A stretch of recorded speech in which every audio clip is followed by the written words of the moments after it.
no regrets, no confusion.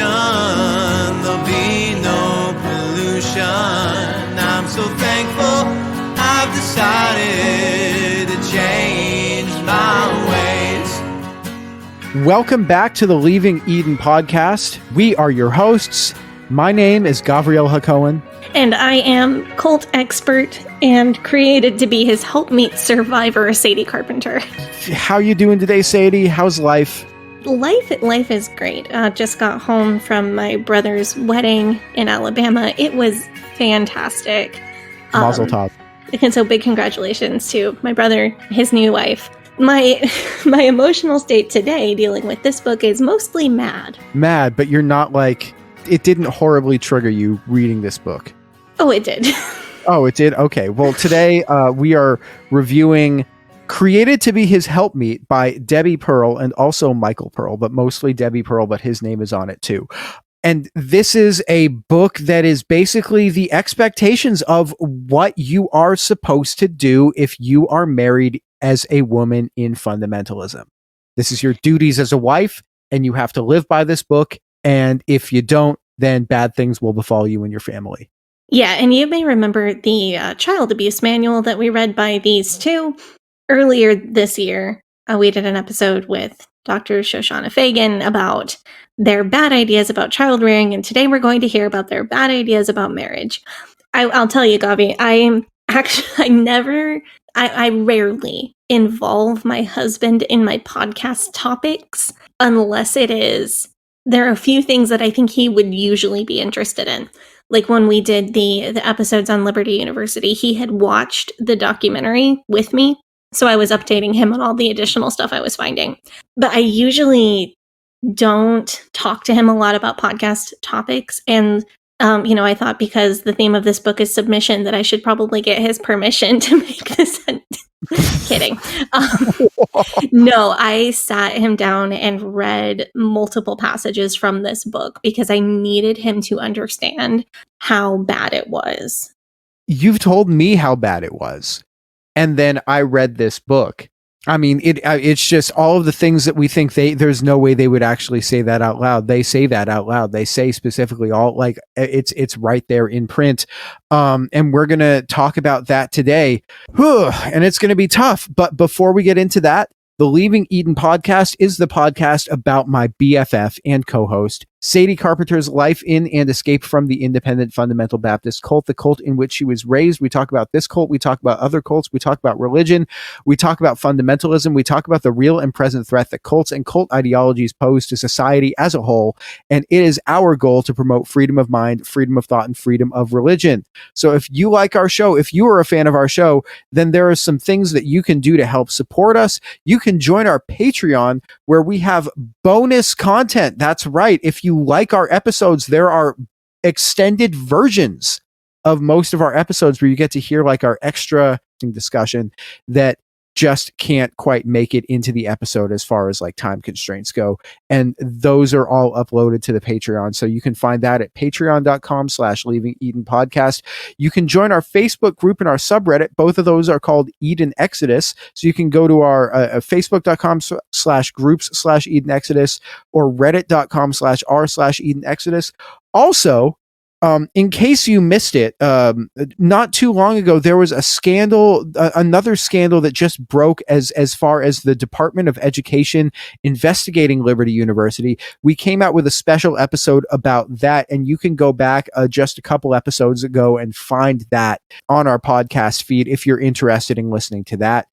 Also, going forward in this fall and this winter season, we are excited that we are going to start maybe doing a few more bonus episodes just on the main feed, not on like the Patreon feed or anything, but a few more bonus episodes on our main feed where we're going to have guests who are other fundamentalism survivors, other people who host other like deconstruction podcasts.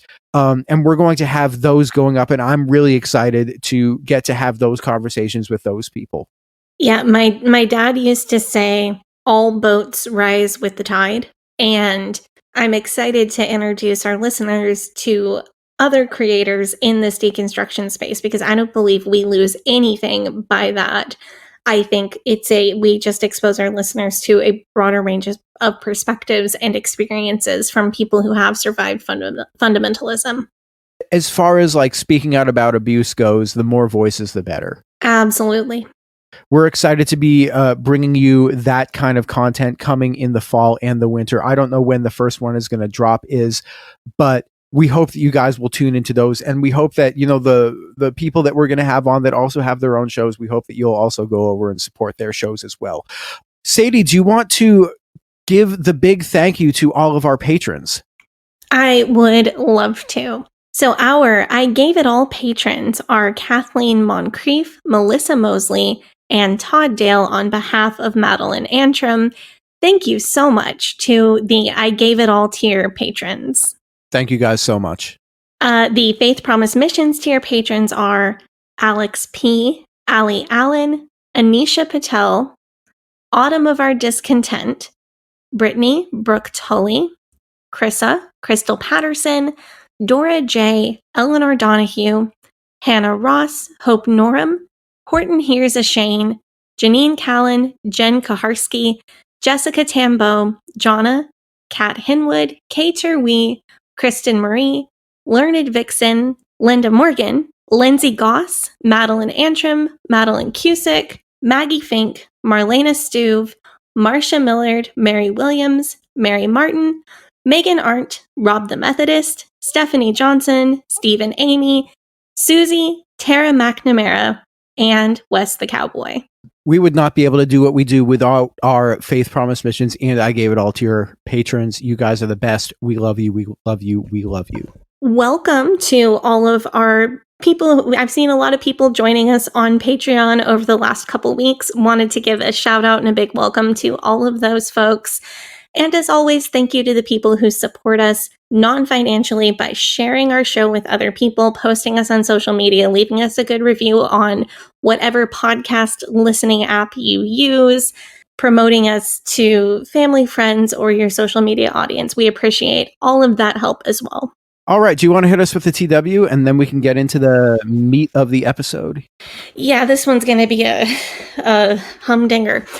In general, we talk about a lot of potentially triggering topics on this show, including but not limited to suicide and mental health, racism, misogyny, PTSD and PTSD symptoms, child abuse, mental, physical, and sexual abuse and spiritual abuse, including guilt, shame, and fear. In most episodes, we will mention at least a few of these topics, but we try very hard to avoid graphic detail unless it's necessary for the story we're telling on that particular day. And we do our best to give the audience a heads up before we go into detail on any of these topics. This episode contains extensive discussion of domestic violence and emotional abuse, including detailed discussion of submission in marriage and discussion of marital rape. There is really, unfortunately, no way to get around repeating these kind of details because those details are necessary to show just how bad this book is. But we will give a heads up anytime we are going to give details on one of those topics so that anyone who needs to use that skip ahead button can do so. Thank you for that. So let's get into it. Earlier this year, we reviewed a book called To Train Up a Child, which was written by Michael and Debi Pearl. Michael and Debi Pearl are a Christian fundamentalist couple from Tennessee. This book is To Train Up a Child is a child abuse manual that claims that if readers follow the right instructions that are provided in the book, then they will raise obedient, God-fearing children. This book is popular within Christian fundamentalism. In the past decade, it has come under scrutiny because the techniques that it promotes are violent and abusive. It has also come under scrutiny because it is a book that was recommended by the Duggar family blog, and it has since been removed from that blog due to the scrutiny around the book. It says in the beginning of this book, Michael Pearl urged his wife to write a book about how to be a good wife so that other men could experience what he experiences, essentially is the premise of this book. And that's laid out in, I think, the introduction of the book, which is super gross. But this book has sold more than 350,000 copies. Sadie, would you like to tell us about the prevalence of this book in fundamentalism in the environment that you were growing up in? Yes, I have one quick note first. You mentioned that To Train Up a Child promises that if you will follow the recipe for raising children that they printed in that book exactly, you will almost always get the outcome of obedient and God-loving children. The premise of this book is that if you will follow the recipe for being a good wife, that you will have a glorious heavenly marriage. So it's the same. If you do exactly what I say, you will get a perfect outcome. 99% guaranteed. Well, that's the same appeal as like Bill Gothard with the IBLP. Yes. And this book is more of a crossover appeal, I think, between the IBLP and the IFB. Michael and Debi Pearl are not IBLP, but their teachings are very, very popular within the IBLP. Their teachings are also popular within the IFB, but this book, Created to Be His Helpmeet, is much more accepted, at least within the corner of the IFB I grew up in. So we read To Train Up a Child, and I talked then about how To Train Up a Child was seen as, well, some of this may go a little too far, or some of this is only necessary for really stubborn children, but there are some good teachings in there.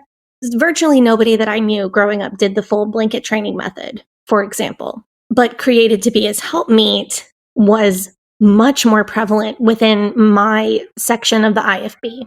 I feel like it was on the bookshelf of just about every woman I knew through church. This book came out in 2004, and I read it as a very young teenager. I'm pretty sure that I was not supposed to be reading it, but I did because I had been taught my entire life that my pre-marriage life was supposed to be entirely spent preparing for marriage, and that my married life was supposed to be entirely spent serving my husband. So as a young teenager, I wanted to know exactly what that marriage that I was preparing for was going to look like. I also read the teen version of this book, Preparing to Be a Helpmeet. There was also a follow-up version written by Michael Pearl, which is called Created to Need a Helpmeet. I was absolutely not allowed to read Christian books marketed to men, especially not marriage books aimed toward men. But I usually did sneak them anyway, and I'm sure at some point I skimmed Created to Need a Helpmeet. Maybe we should read that for the podcast. Or we should do the other one, Preparing to Be a Helpmeet. Although I don't know if anything in there is going to be not in There here. is nothing, Gavi, I will have you know, there is nothing more boring than a fundamentalist book for teen girls. It's that bad, huh? There is nothing more boring in the entire world. Yeah, they don't want you to be too intellectually stimulated because then you might get some ideas. Teenage girls are the bottom of the fundamentalist hierarchy. They do not think you have any thoughts worth thinking in your head. And the books that they will give you are the most just bland, boring, trite, repetitive nonsense. It's awful. What were your impressions of Created to Be His Helpmeet when you read it? I thought everything in there was correct because this was a book that was really recommended by women that I respected. I do remember reading it and thinking, wow, this is going to be pretty hard when I grow up and get married one day. But thinking that performing the kind of submission described in this book was going to be hard made sense to me. This seemed normal because at ladies' conferences, I was always hearing about how submission is so hard.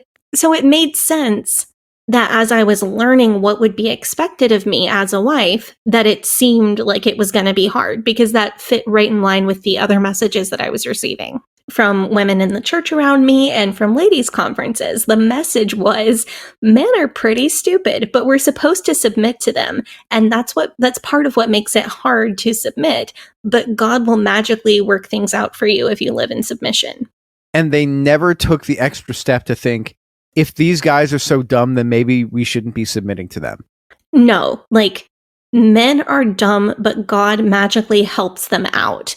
And then God gave you a brain and your own will because you're giving up your own intellect and your own will and handing those things over to your husband and putting him in the driver's seat of your life every single day forever is a gift that you give to your husband. Basically, God made it hard so that you would have to suffer through this process of submission. And God made men dumber so that you could suffer extra through this process of submission. And then God will not magically, God will use the Holy Spirit to lead your husband to make everything work out for you if you give him the beautiful gift of submission. This is an actual quote from Created to Be His Helpmeet. If you successfully do the job of leading the family, you will not find satisfaction in it. It is far better that the job be done poorly by your husband than to be done well by you. Debi Pearl also in this book prints a letter from a woman who is upset that her CPA husband decided to leave his job as a CPA and go and become a dairy farmer. And this woman's response is basically, this is not what I signed up for. When I married him, I thought he was going to be a CPA, and that's a good job. That's, that can sustain us. But he decided he wants to be a dairy farmer. And Debi Pearl's response is, if God is calling him to be a dairy farmer, then God is calling him to be a dairy farmer. Keep your head up and don't complain. Yeah, because God will make the finances supernaturally work for this family. But as we'll get into later as we read through some of the parts of this book, the teaching is if the wife is bitter at her husband and complains because he did a career change that she didn't like, God will remove his blessing from the family to punish the wife. That doesn't seem very fair, but okay. So yeah, men aren't very smart, but God ordained them to lead, and we have to go along with it. As non-men, we have to go along with it. Also, related teaching, men are animals who can't control themselves, so we better cover up our bodies as much as possible to help them behave like human beings. Let me take a break before we get into this book. Can I just say how much I hate this for men? Like, men who are out there listening, you are enough, okay?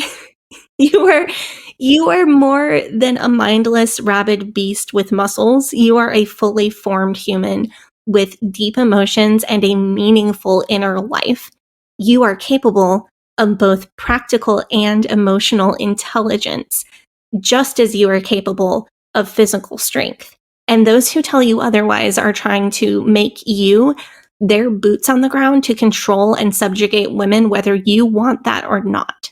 The people who tell you, men, if there are men listening, I know there's a few of you out there, the people who tell you that you are destined to dominate and lead women are doing that to control you.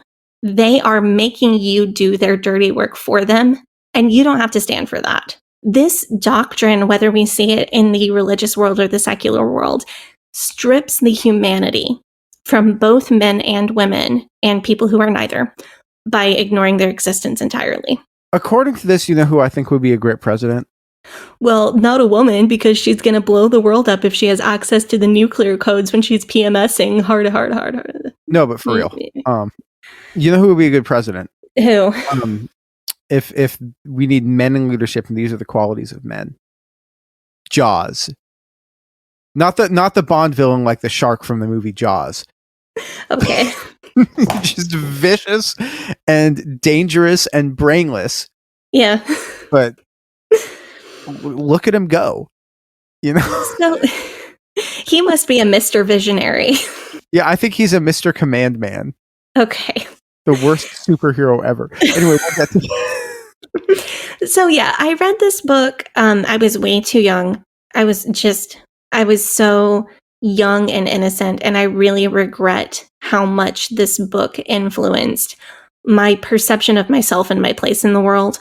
I thought this was not only the expectation that was set for me, but a reasonable expectation, and one that I should be able to fulfill. I knew that my entire life leading up to marriage was supposed to be spent learning how to be the best helper to my husband one day, to be a helpmeet. And then after marriage, my entire life from the moment I woke up in the morning to I went to sleep at night was supposed to be focused completely around this nameless, faceless man that I would one day marry. And I just prayed that God would make me a good wife and take out parts of myself that would hinder me in being a good wife to this nameless, faceless man. And I prayed that God would pick a good man for me who wouldn't hit me or hurt me. Because as we see from this book, wives who follow these teachings have very little recourse if their husband beats them or sexually abuses them or has unrealistic expectations of them or chooses to cheat on them. It is seen as God chooses your husband. So God can send you a good man who does not hit you or hurt you. But if God happens to send you the kind of man who does hit you or hurt you, that is God's will. And it is God's will for you to endure that and try to win him back to the right path by being a good wife. And it's seen as completely out of your hands what kind of man God sends you. Just good luck out there. And well, can you imagine being like a 13-year-old and that's your expectation of marriage one day? I can't. I really can't. So I know that this book was not intended for teenagers, but I think a lot of people probably did read it as teens, maybe not as young as I was. And I want to illuminate the damage that does to a person. Another group of people who this book is not intended for is also men. So Debi Pearl says in the introduction to this book that men aren't supposed to read this book because she is, as a woman, is not allowed to preach or teach to men. That the doctrine that allows her to write this book and to speak on these issues is the doctrine that elder women can teach younger women about things. Right. It's all based on, I want to quote, it's Titus chapter 2. There is a list in that passage of things that older women are supposed to teach younger women. To be sober, to be vigilant, to love their husbands, things like that. And the end of that passage is that the word of God be not blasphemed. I know I had it all memorized at one point, but I can't pull it together at the moment. The way that the IFB interpret that verse and the way that a lot of fundamentalists, because Debi Pearl is not IFB, although she is clearly very much a biblical literalist, King James onlyist fundamentalist. But the way that verse is interpreted is that if older women fail to teach younger women those attributes in that list, then God's word has been blasphemed. So that gives Debi a weapon to use against people who are reading her book, because that weapon is, if you don't do what I say, then the word of God is blasphemed and you are blaspheming against God. That passage is often used as more of a carrot passage. I'm an older woman and I'm teaching you these things because I love you, but Debi has chosen to use it as a clobber passage on purpose, very clearly in this book. So I do want to talk really briefly. I wish I had time to get into the entire love story between Debi and Michael, the way that she wrote it. He was her pastor. They were doing ministry work together. And she kind of flat out came out and said, I want to get married to you and give you babies. And he was freaked out by that, but came back and threw her in the air, like picked her up, threw her and caught her. And they got married 8 days later. And their marriage was rough at first until she learned about submission. The points that I want to make, since I don't have time to get into that entire story from this book, when he threw her in the air, maybe he should have just thrown her and kept running. She also said that she threw rocks at him one point early in their marriage. And I wanted to note that she had the right idea. She had a moment of sanity. I actually want to read a bizarre detail from early in the Pearl's marriage that Debi Pearl reveals on page 115 of this book. She reveals some bizarre details of her marriage to Michael, and this is a highly snarkable quote from I'm reading from page 115 of Created to Be His Helpmeet. She says, I remember the night Michael and I married. My new husband decided we needed to go shopping and cook a meal before we went to bed. which, I mean, honestly, I respect it. You got to eat. This dude is kind of obsessed with his meal schedule.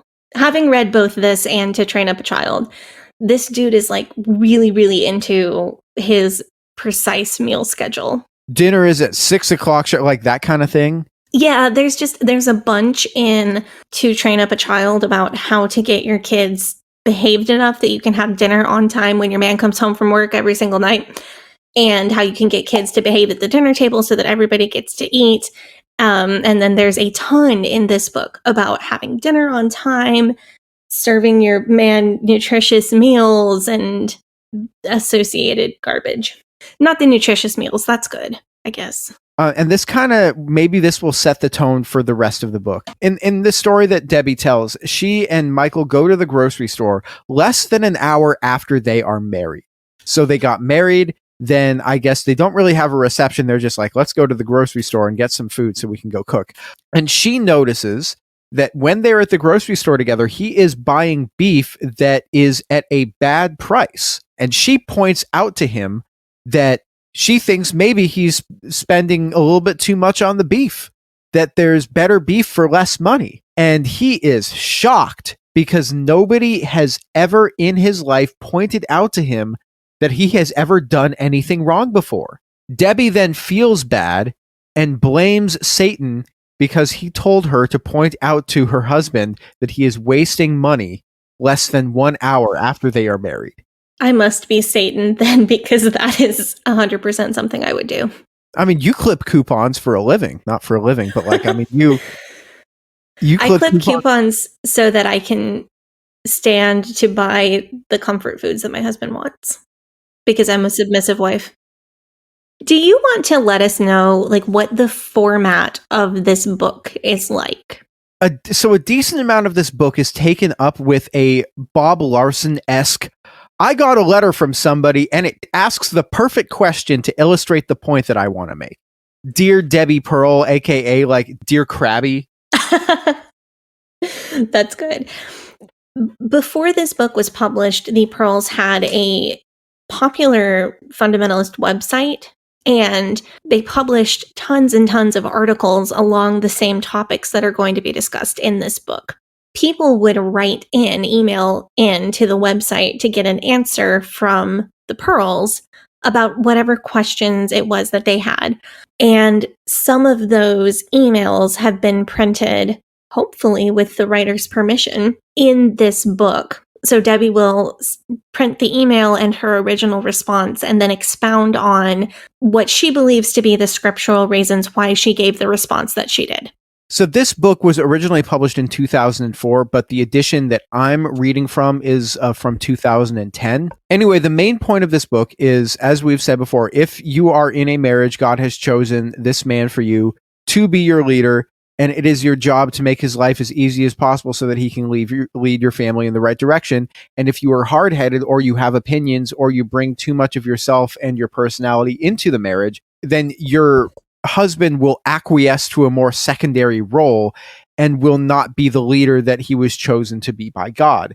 And this point is illustrated in the first chapter of the book in a letter that Debi Pearl receives from a woman named Liz. This woman tells Debbie that she and her husband were having problems in their marriage and it didn't seem like things were clicking. Debbie gave Liz advice to essentially minimize herself, and Liz's letter thanks Debbie for her advice and claims that the results of this advice were very good. Can I read this quote? Yeah, so this is a quote from the original letter or from Debbie's response? This is a quote from Debbie's response. Okay. And she says, men are created to be helpers of God. Jesus willingly became a helper of the Father. The Holy Spirit became a helper to the Son. Society is structured so that men and women must submit to authorities like government, employers, police, the Internal Revenue Service, child protection agencies, the courts, etc. There is no loss of dignity in subordination if it serves a higher purpose. God made you to be a helpmeet to your husband so you can bolster him, making him more productive and efficient at whatever he chooses to do. You are not the board of directors with an equal vote. You have no authority to set an agenda. But if he can trust you, he will make you his closest advisor, his confidant, his press secretary, his head of state, his vice president, his ambassador, his public relations expert, maybe even his speechwriter at his discretion. From page 33 of Created to Be His Helpmeet by Debi Pearl. Okay, feminism rage break. Can you make a little song for that? Yeah, it'll be like Riot Girl anthem, like that kind of thing. I'm not the goddamn vice president of my own life. I am the co-president of my family, and I am perfectly happy to be one of two leaders in my family, as I sometimes submit to my husband's choices and he sometimes submits to mine. But I'm not the vice president of my own damn life. So, okay, that was it. You can play the outro music. So Liz felt loved by her husband when things were going well or when he was being extra nice to her, but then she didn't feel loved by him when things didn't go well or he didn't go out of his way to be extra nice to her. I do think there's a kernel of truth here, because if you only feel loved by your spouse when life is going well and they're going out of their way to do extra things for you, and then otherwise, if life stress comes up and they don't have time to get you flowers or cook a meal for you or spend time with you or whatever it is that they do that makes you feel loved, something is definitely off. To me, this sounds like a situation where the partner who doesn't feel loved when things aren't going great could use to work on themselves and their insecurities, but they also should have a conversation with their partner like, hey, I struggle with feeling unloved sometimes. Here are some small things that you could do to help me with that. Like, both people, if one partner does not feel loved most of the time in a marriage, both partners need to step up to try to fix that. Right? Like, he might not even know that there's a problem if she doesn't tell him that there's a problem. Right. If you feel that way, your partner needs to step up to make you feel more loved, and you need to take initiative to work on those insecurities that make you feel that way. This is a two-person job. But instead, Debi decided to tell Liz that it would be better to just have no needs or feelings at all. Like you said, just minimize herself. A lot of this brand of Christian marriage teaching goes back to the doctrine of becoming one flesh. A more egalitarian or even like very light complementarian take might be that the husband and wife become one flesh by both being physically intimate and by functioning in society as a unit. They become one flesh by looking out for one another's needs and interests in every area of life. But the fundamentalist take is more literal because of biblical literalism. They teach that you literally become just one person. What that boils down to in practice is that you become one person, and that one person is your husband. And the wife is simply an extension of him, an extra set of hands. I feel like maybe I repeat myself too much when I talk about this topic, but I still see outsiders misunderstand or understate this almost every time. This is 100% literally a message to married women that says, be as little of your own person as you can be, and try to make every breath and every action an extension of your husband. And this is so hard for outsiders to understand, because women and AFAB people and all non-men people out in the real world have the concept of being a human being. Like, even when they've experienced misogyny or they've experienced being treated as less of a person because of their gender or their sex, those experiences were unpleasant and disgusting variations from the norm. They were not the norm of what their life has always been. And that's great. I'm glad that some people have had that experience. But people who were raised on the outside seem to really struggle to comprehend being a full-time personal assistant and fixer to someone else for free. I know I'm usually the analogy person around here, but I can't even come up with an analogy that is comprehensive enough to explain this concept. So the next section of the book is about joyfulness. Yeah, I haven't been very joyful in this episode. I need to fix that. Yeah, we need to fix that. Sadie, you need to get more joyful. I got the joy, joy, joy, joy down in my heart. Down in my heart. Down in my heart. Yeah, that's what we're doing. Sadie triggers herself again. That was me triggering you. Do we get a second theme song for when it's your fault? Gavi triggered you guys again. And no, but it is important, according to Debi Pearl, it's important to always be joyful. And I want to read you a story that Debi tells, because this is just wild. It's this story is titled in the book. The title of the story is One Ugly Hillbilly. Oh, also, I'm going to put a TW for fat phobia in this story. She writes, a few years back, there was an overweight hillbilly woman who worked in the local store in our hometown. Every time we went to the hardware store, several men would be standing around the counter talking to her, and they would always be laughing. We usually had to wade through the cheerful crowd and interrupt the gaiety to get served. Her warm admirers reminded me of bees around the honey, buzzing with high interest. The strange thing was that this woman was ugly. I mean, hillbilly ugly, which is worse than regular ugly, of course. One day, we were leaving the store. I laughingly brought my husband's attention to those men standing around to the sales clerk. His reply really surprised me. Oh, you mean that cute little lady? Live and learn.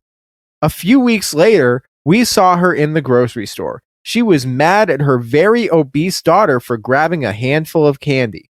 Gone were the smiles, giggles, and radiance that so captivated everyone at the hardware store. In their place was a bitter, ugly snarl. My husband remarked when we left the grocery store, haven't we seen that woman somewhere before? She looks familiar.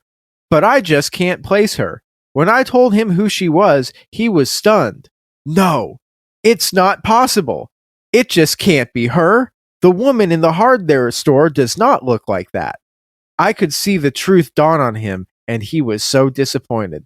The funny thing was that the woman looked just like she always did. She was the same size, same scraggly hairstyle, the same clothes style, the same everything she was when I saw her in the hardware store. All she lacked was her glorious smile. It was her most valuable asset. Her face was always so radiant, her smile so infectious, her laughter so sweet, her eyes so earnest that people simply saw her as cute.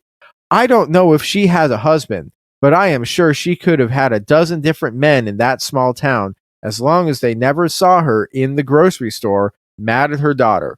And that is from page 38 to 40 of Created to Be His Helpmeet.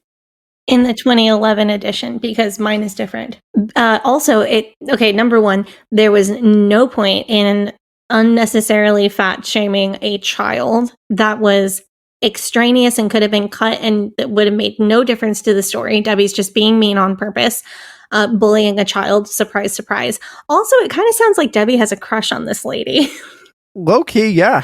Her face was always so radiant, her smile so infectious, her laughter so sweet, and her eyes so earnest that people simply saw her as cute. I mean, we found out earlier this year that purity culture is like just repressed, internalized homophobia. But yeah, A of all, beauty's in the eye of the beholder. Second, I also find it pretty weird that Debi Pearl is like the person who is writing in a book how unattractive it is to see a woman who is reprimanding or disciplining a misbehaving child. Yeah, this was definitely a teaching I saw pop up in my upbringing, like a ton. Women should be smiling and putting on a positive front 100% of the time, if humanly possible. I mean, even when they're beating their children, which is psychotic. Oh yeah, especially when they're beating their children, because that's meant to show that getting punished is good for you. So it goes on to talk about how, if you don't smile at your husband, he won't think you like him anymore and he'll leave you for somebody else, which we're going to get into more about in a minute, unfortunately. But the thing is that even when the advice is good, it's bad. Like this advice, if you take out all the nastiness. If Debi had just written, smile at your partner more, it's sexy, that is perfectly good advice.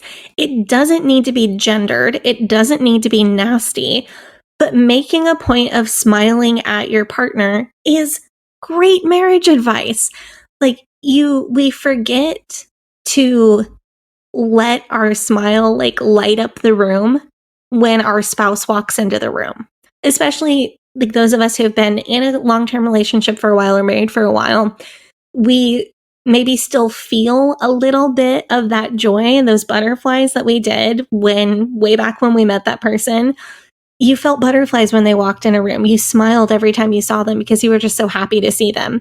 And we probably still feel a little bit of that or a lot of that, but we forget to show it on our face. So purposely letting the feelings in your heart show on your face when your partner walks in the room, that's good marriage advice. But Debi can't give good marriage advice. She takes decent advice and twists it with just every manner of toxicity. That's a theme that's going to come back. I want to move on just a little bit to talking about cheating. Yeah, so we are going to talk about this is just really gross and misogynistic and awful. Just FYI. Yeah, TW for just I mean, I guess you're listening to this episode already. So, Debi Pearl responds to a letter from a woman with a cheating husband with a quote from her husband, Michael. And I want to read this quote for you. And this is a Michael Pearl quote. And he says, "No man has ever crawled out from under his wife's criticism to be a better man, no matter how justified her condemnation." Mm-hmm. If you ever say anything negative to your husband, there is a 0% chance that he will change that thing about him he's doing. Because this is another like all men are this way, all women are this way fallacy. But if you criticize, we're taught, if you criticize anything that your husband ever does, he will keep that thing the same forever because his pride as a man is so inflated that he would destroy himself if he allowed himself to change the thing that you had criticized. So don't say anything about your husband's dirty socks being left on the floor, because if you say something about it one time, he will leave those socks on the floor forever because that is the way that God made him. And then when he gets judged by God for the sin of slothfulness, it's not his fault because you caused it. Although interestingly, he never gets judged by God for the sin of pride. So right. Because God made him that way. But don't go thinking that God made our LGBTQ plus brothers, sisters, and siblings the way that they are, because that's heresy. This criticism doesn't just go to your husband leaving dirty socks on the floor. This criticism also goes to if your husband is cheating on you. She says in this book is that if your husband is cheating on you, it's your fault because he's obviously getting something from outside that you're not providing to him. And if you act coldly towards him or withhold sex from him, that will only make him want to cheat on you more. Debi says that you must step up your game and openly compete with, I guess, if your husband is cheating on you with his secretary as the person in the letter, you have to like basically step your game up and compete with the secretary for your husband's affections. And you should also act more needy and more helpless because this will activate your husband's primal instincts as a protector and a provider. And she finishes up by saying, God is on your side, fight and win. Page 47 of Created to Be His Helpmeet.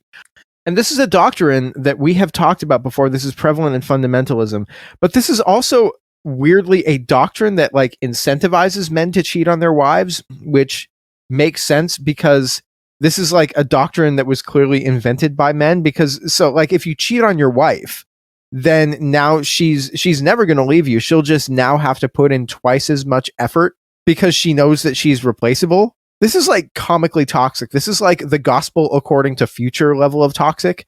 If your husband cheats on you and you don't like it, you're criticizing, you're nagging, you're being a negative Nancy. And then no wonder he goes after other women. They probably don't criticize him or nag him. This is the most gaslighty. This is incredible. Yes, it's off. And you know, he is going off to work. He's seeing other women who put themselves together and are more presentable for work and of course, by these teachings, you were a stay-at-home wife and mom, and maybe you should be getting up an hour before your kids get up to do your hair just right and put on makeup. So this is a take I heard a ton growing up. I remember the former Mrs. Scott saying something about if your husband likes blonde hair, or if you see him flirting with his blonde-haired secretary, go and dye your hair blonde. I don't know if this is like sad or terrifying, but if your wife sees you like talking to a blonde-haired woman and then shows up at dinner the next day with blonde hair, being like, how do you like it? You like it better than her? Like, that is extremely intimidating. Yeah, there was also a thing about red lipstick. I think in the Romance and Marriage book by Bob and JoBeth Hooker, there was a thing about red hair or wearing different types of wigs. But yeah, if your husband has a physical type that is ever so slightly different than what you actually look like, you should go and change your entire appearance, whether you like it or not, in order to appeal to him. Like, this is one that still gets to me, because there was a whole trend in First Baptist Hammond, Hyles Anderson brand fundamentalism in around 2009 to 2012, roughly, of let your husband just choose your clothes. There was a fundy permutation of secular fashion trends at the time, was a very, very specific look. It was often a A-line or full knee-length skirt with like Mary Jane heels were really, really, really popular. Mary Jane heels or Oxford heels were really trendy. A very wide belt, at least 4 inches wide, patent leather belt, a bright primary color ruffled blouse, and then big giant plastic earrings, rings, statement necklaces, bracelets that match the color of the blouse, and then often some kind of hairpiece, like a clip-in flower or clip-in fascinator that matched the color. So you'd have like a black skirt, red blouse, red Mary Jane heels, red earrings, red lipstick, red rings, red bracelets, and a big red flower pinned in your hair. It's like, a very like... Yeah, it's almost like a Lolita fashion, honestly. Interesting. It's like Lolita meets pinup, like as far as fashion goes. But that was also what Jack Scott was really into. Right. So this was like highly, highly trendy in fundamentalist fashion, especially FBCH, HAC fashion, right around the time that I was coming into adulthood. And I never liked that fashion, so I didn't wear it very often. But there was a whole thing because some of the husbands loved it. Thought it was the cutest thing. And some of the husbands didn't like it. And it was well known that Jack Scott just loved this very juvenile fashion style. Wonder what that says about Jack Scott. Convicted child abuser, Jack Scott. Anyway, there was a whole kerfluffle in ladies' fundamentalist circles because the men were so divided on this trend. Some of them loved it, some of them hated it and could not stand to see their wives look like that. So it was very much, you should just let your husband dress you. And Cindy would talk about, the former Mrs. Scott would talk about how she would literally just let her husband approve every single outfit and go shopping with her and buy her whatever he wanted her to wear, which is heartbreaking because we know what that same man did to her a year later. What if your husband's thing is that he wants your hair dyed maybe unnatural colors? You can do any color that people naturally grow. So you could do like various shades of red, but some extremely, like if you did like a red, then it might be pushing it a little bit. Exactly. I had manic panic vampire red hair at one point, and that would have been on the edge of a no-no. So that's like showing if you're fundy doing that, you're like, I'm still fundy and this is allowed, but it's like, I'm a little edgy doing that. That's a lot edgy. That is like way barely allowed. But this is one that gets to me because hair dye and fashion were some kind of hot button marital issue in the IFB. Like as I was coming into late teens and early adulthood, there was a lot of talk about if your husband wants you to wear a certain type of lipstick or type of clothing or dye your hair a certain color, you need to let your husband dictate that part of your appearance. But y'all know I like to dye my hair all sorts of fun colors, and I don't usually stick with one color more than about a year. And I still get anxious about whether my husband will like the new color or not. So I'm always asking him, like, is it okay if I do purple next? And he's just like Derek Dillard answering me like, babe, it's your hair. Do whatever you want. It's growing out of your head. Shave it off if you want to. It's your hair. Another hypothetical. What if you are a married fundy woman and your husband was to cheat on you with a girl that has like lots of tattoos and piercings? Are you allowed to get lots of tattoos and piercings because that's what he's into? No, but you would be allowed to get temporary tattoos and fake piercings. The only exception to doing whatever your husband wants is if he is asking you to sin. I remember growing up, there was a story passed around all the time about a woman whose husband was an alcoholic and he was always wanting her to have just one drink with him. I think this story may have even included him physically abusing her when she turned him down. And he was like, every night, just have one drink with me. Come on, just have one drink with me. And she consistently turned him down over and over and over again. But eventually he came back to Jesus because she had a good testimony. Which, as from what I hear, that's what being married to somebody who has a chemical dependency usually turns out like. Not like they got a ton of help and now they are a better partner to me, or like they got worse and worse and they were no longer able to be a partner to me. No, you just love them back to Jesus. Also, I do think that we've talked about this before, but their characterization of people who consume any amount of alcohol is always just way out there. It's very much in the realm of Jim Bob offering to send Eric to rehab because there was a picture of him on the internet drinking a beer. Yeah. No, but I do ask these questions, like these hypotheticals, because it shows me where the priorities are. Like when we talked about Jephthah a few weeks ago, when it was obedience versus biblical literalism, obedience won out. I want to move on to the next story in this book. Hold on. I have one more thing about the tattoos and piercings, though.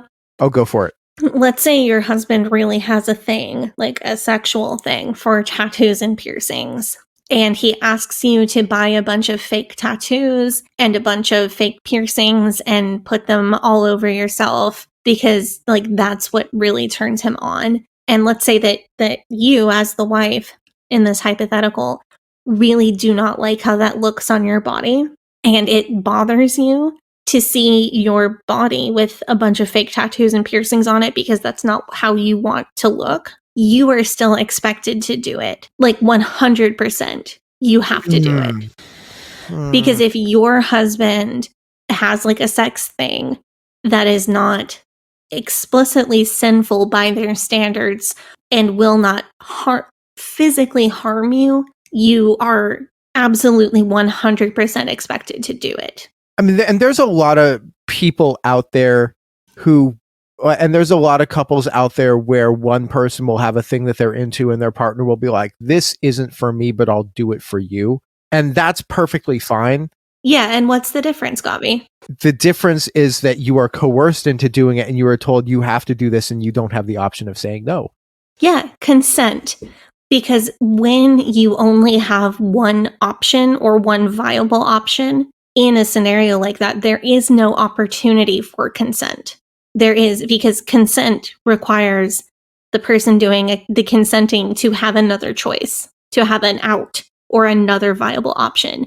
And if the options are do this thing that your husband likes that you do not want to do, or blaspheme God and be in rebellion to your husband and draw down the fire of heaven on your home in a bad way, that is not an opportunity for consent. I want to move on to the next or the next section of the book, at least, where Debi Pearl goes on to address women who were not raised fundamentalist or even Christian for that matter. And I think it's funny the conclusion that she jumps to about what your life must be like if you're not a Christian. And I read this quote from page 69. Nice. Now, I know what some of you are thinking. You think it's too late for you. You are struggling on your second or third marriage. to an unbelieving porn addict, or you are suffering through emotional scars from your godless youth, I want you to know something wonderful about Jesus. Do you think that she's making this up? Or do you think that she has actually literally never met a non-fundamentalist woman in a happy marriage? I think that, like, I mean, where's she from? She's from, like, Tennessee. Middle Tennessee. There is almost sometimes just a very black and white dichotomy between you either do all the sins or you're Christian now and you're not doing all the sins. Maybe the non-Christian or non-fundamentalist, like egalitarian Christian people that she has met have not opened up to her about their marriage. Like maybe it's a sample bias rather than an outright lie. It's interesting when you get out in the real world because I know tons of people who are not any kind of religious and have what I would consider good marriages.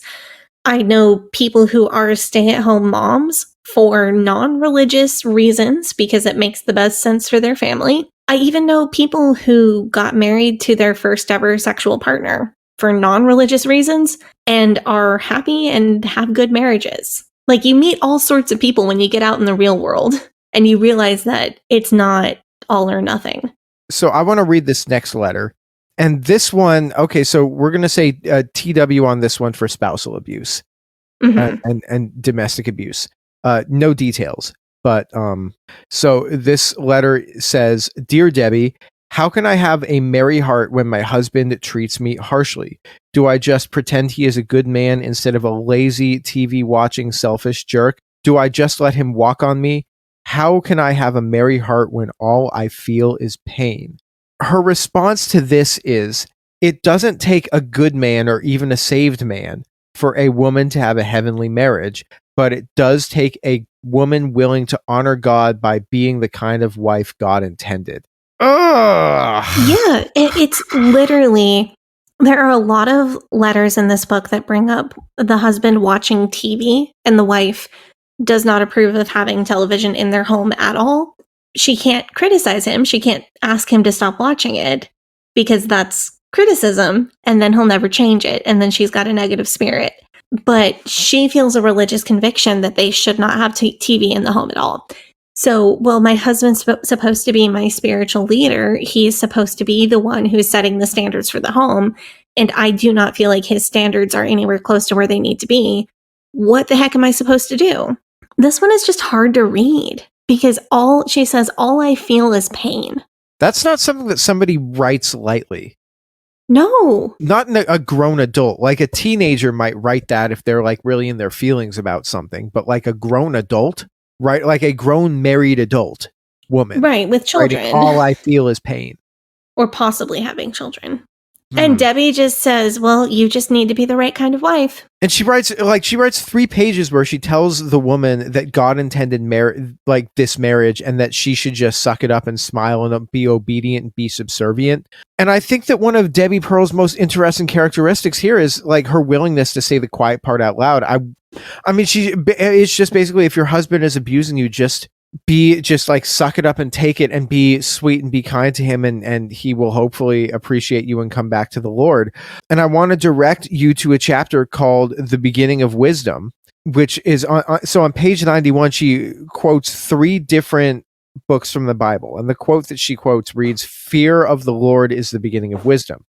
And 2 of these are from Proverbs, 1 of them is from Psalms. She says that many ministers are unwilling to adequately talk about fear. She provides no evidence to back this up, but I assume that she's referring to ministers who are like the other Christians who aren't KJV, who aren't like fundamentalists.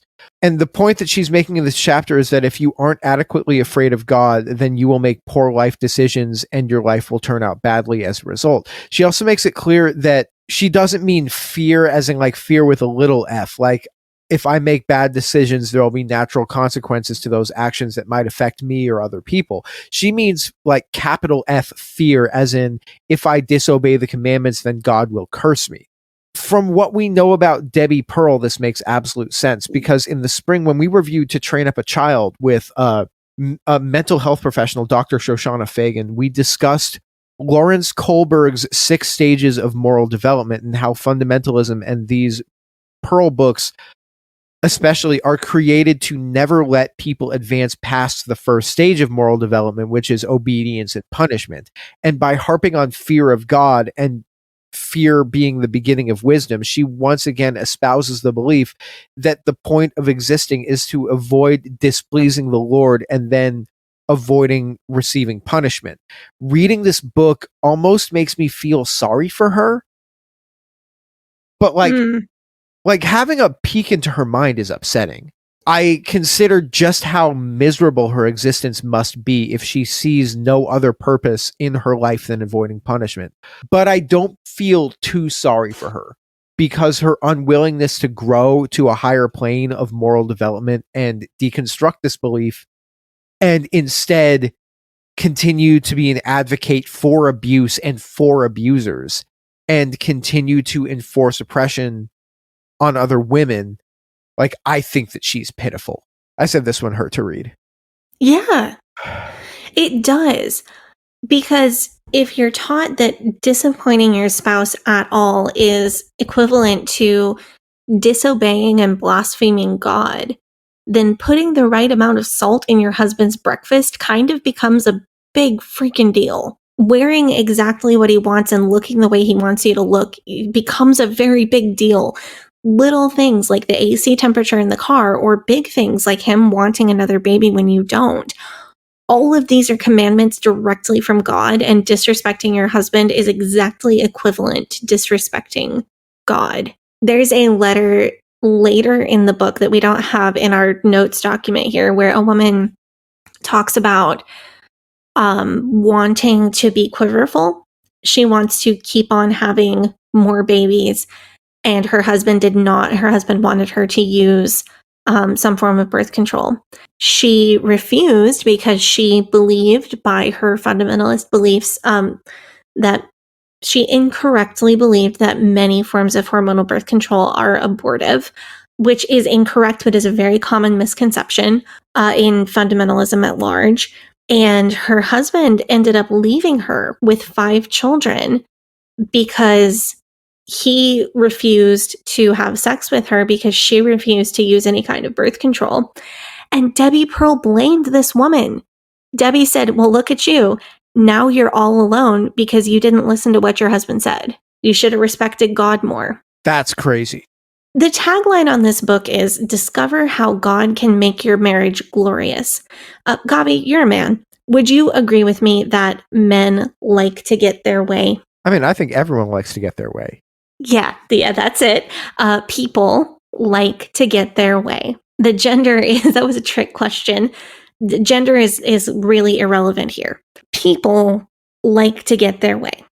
I can think of a lot of people who would be super duper uncomfortable if their spouse or their committed partner came to them and said, God told me that you were supposed to be head of our household and totally in charge of everything. And I am supposed to exist only to make your life more comfortable and to make all your wishes come true. Cool? Like, I'd be pretty uncomfortable if my husband came to me and said that. I think you'd be pretty uncomfortable if your girlfriend came to you and said that. Yes. Wouldn't feel great. I can't be taking up my mind making every goddamn decision in my life. That's like, oh, man. So that would be uncomfortable, but can you think of how people would feel if their spouse or their committed partner just silently started letting them have their way all of the time? If your partner just went out of their way every single day to make your life easier, it's a lot more subtle. And I think a lot of us would catch on eventually. Wait, something's not right here. But I think it would be a lot more comfortable than having your partner approach you and say, okie doke, oakley dokley, God told me to let you make all the decisions. And that second type is what this book recommends. There are a few cases where it will recommend that wives fall at their husband's feet and declare their submission and apologize for every way that they've ever been their own person with their own desires, wants, or ideas. That idea, it occasionally will come up in this book and others like it, but much more often, this book and others like it recommend that wives and only wives silently change. Just flip the switch and start going along with everything your husband says. And I think my little theory is that this is easier for the husband to overlook in the short term. And by the time he notices, human nature kicks in, and not even a bad man, but a weak man might very easily decide to just keep letting his wife behave that way rather than putting in the effort for equality. And that's why we don't try to characterize all fundamentalist men or all biblical patriarchy men as Dr. Evil level monsters. Or Jim Bob Duggar level monsters. Right. Plenty of them are, don't get me wrong, but this is my theory on how these patriarchal systems attract men who are something other than monsters, because of the way that it's recommended that people implement these ideas in their marriages. And it's like heroin. Yeah, it's sneaky. Sneaking a little bit of something into your food and not telling you. Yeah, it's how I developed an immunity to iocane powder. I mean, elite reference. But there you go. Thank you. We're going to take up the offering, and when we come back, we're going to talk about more stuff from this book, more stories. And the first half of this episode has been kind of rough, don't get me wrong, but there's some really rough stuff coming. We're going to get through it together. Hey, Sadie here. If this is your first time listening to the Leaving Eden podcast, make sure you go back and check out episode 57. It's a primer episode for new listeners. That episode tells my personal story and gives you all the terms and information that you'll need to know going forward. Also, check out our cult true crime series, The First Family of Fundamentalism, so that you can get the whole cult story. If you like our show, you can support us by joining our Patreon, where we have extended and uncensored episodes as well as other bonus content available. You can also join in the discussion in our Facebook group. That group is called Eden Exodus. Tell a friend, tell a family member, tell your worst enemy. The Leaving Eden podcast is a fully independent podcast, and we really appreciate your support. Now, back to the show. Hi, I'm Tracy. And I'm Sharon, and we are Feet of Clay, Confessions of the Cult Sisters. So way back in the 1970s, we became radical Christians in the Jesus movement. We were promoted to leadership in the crazy cult commune Last Days Ministries, founded by none other than Christian music megastar Keith Green. Now we're sharing our decades-long escape from the trauma and abuse of extreme Christianity. We tell our own stories and also invite guests to talk about fundamentalism, purity culture, arranged marriages, child abuse, misogyny, homophobia, power-hungry patriarchy, and much more. Much, much more. So join us as we share our journey of healing and humor and how we finally found peace and joy on the other side. Feet of Clay, Confessions of the Cult Sisters, wherever you get your podcasts.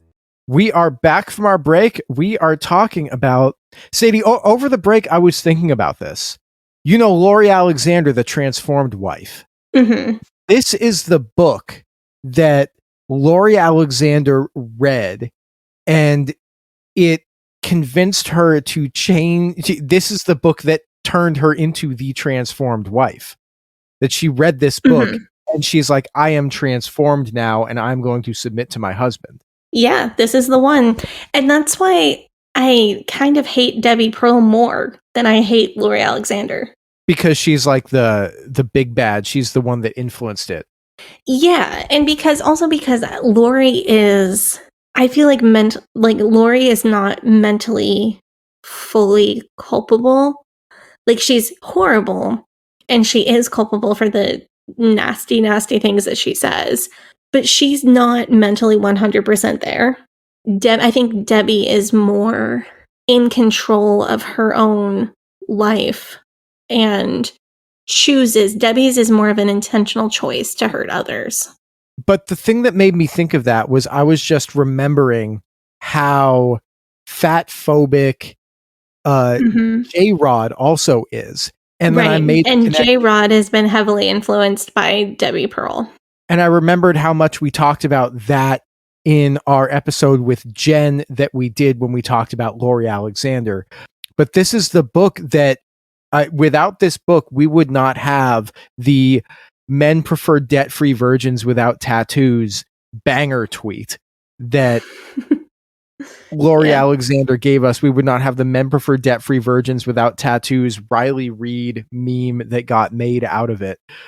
So there is that. But I want to move on to another story that is told in this book, and I want your this one also, like all of these stories kind of hurt to hear, but this one is from page 96 to 98 of the version that I have. I don't know what page it is on your version, but Debi Pearl tells a story of a woman who moved to their community in Tennessee with her husband and children.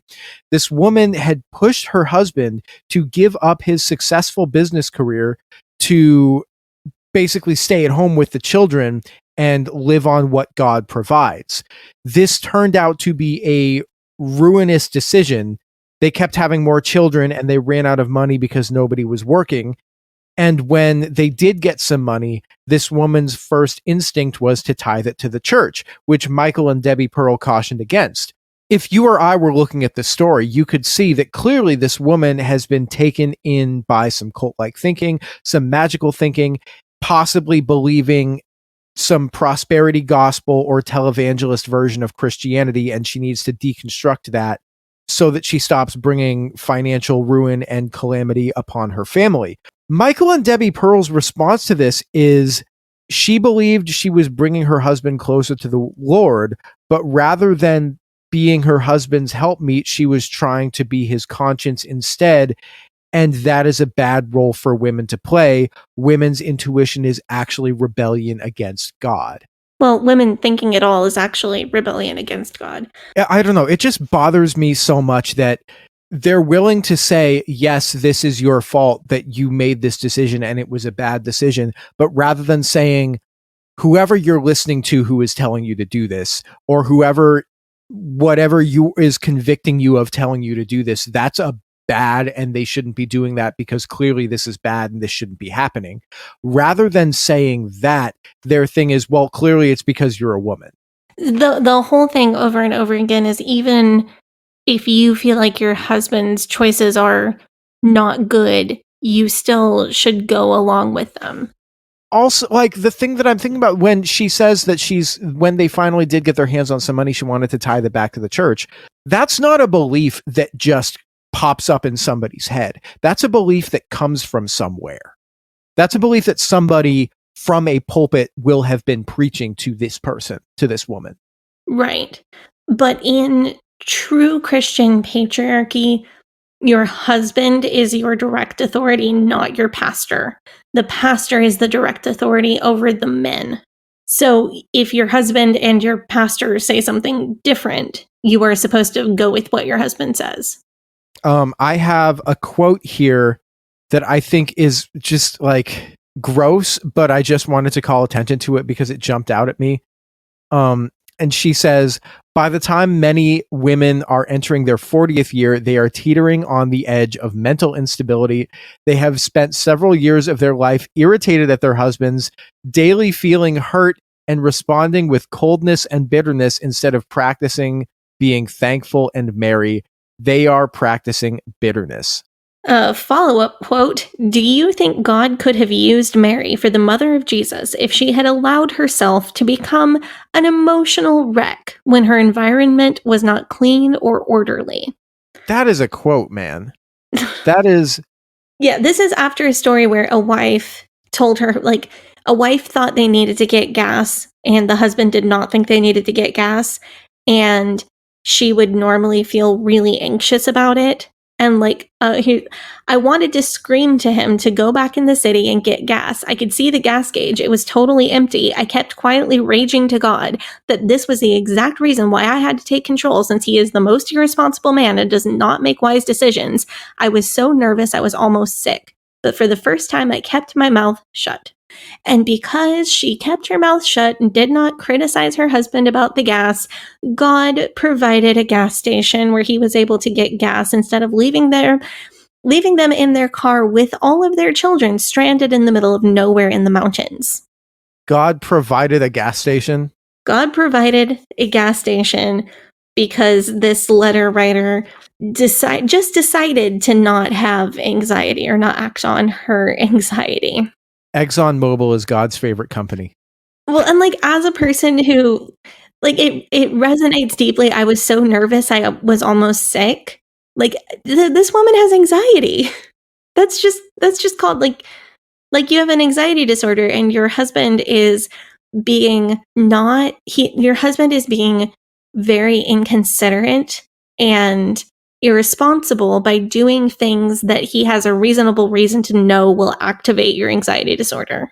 But also, I do get the feeling that since you're not allowed to talk to your husband about any emotional issues you may be experiencing, because that is part of the doctrine of the fundamentalist culture that they grow up in, she wouldn't be able to say, listen, I get high anxiety, so if we could be more cautious just about like various things that's not going to like give us a bigger issue or like that's not going to be a huge inconvenience, but just maybe keep the gas a little bit more full, like things like that. If you explain it that way, most people are going to say, oh yeah, for sure, absolutely, I'm not going to let it get that low then. Thanks for explaining that to me. Exactly. Like I have a husband, I have a diagnosed anxiety disorder. My anxiety disorder it's a me disorder. My husband is not responsible for walking on eggshells and protecting me from any little thing that could trigger my anxiety disorder. That's not his job. I'm my own person. However, we needed to turn the furnace on in our new house for the first time. And he knows that like a burning smell is a huge, huge anxiety trigger for me. Thank you, fundamentalist teachings about hell. I have seriously. That's what I should just get you a brimstone candle. So, but he knows that like fire and burning smells are a huge, huge trigger for me. So he turned the furnace on for the first time when he told me before he did it. And then it came on for the first time while I was sleeping, and he went and turned it off because he didn't want me to wake up to that burning smell because he knows that would just unnecessarily set me off, and he cares. No, but that's just something that you do when you're either friends with people or when you're, I mean, it's just like that is just the normal ass thing to do. Is take care of your partner when they have an anxiety disorder and you know what some of their biggest triggers are. But there also is just a certain amount of machismo that goes around with this culture where like taking any level of, like you just kind of they just kind of expect you to raw dog everything. Not even like, if you take any precautions, then that's weakness. Yeah. And it's just, aside from this book isn't entirely terrible advice. As we've said earlier, there is some good advice in here, even if it's phrased in the most terrible way possible. And I want to go to chapter 7 as an example. Do you mind if I do? Go for it. Here's a letter that Debi Pearl and Michael Pearl get. And it says, "Dear Pearls, my heart is heavy. I desire with my whole heart to bring our children up in the ways of God. They are ages 2 and 5. My deep concern is this. My husband has been deceived into thinking that various TV programs and commercials are not harmful to him or the children. He lets the fact that they are humorous dismiss the fact that they are crude and subtly being used to chip away at the spirit of our family." This woman has an issue with some TV shows that her husband is allowing the children to watch because she doesn't like the humor. Debi Pearl's answer to this is, if you keep bothering your husband about this, he will leave you for his secretary.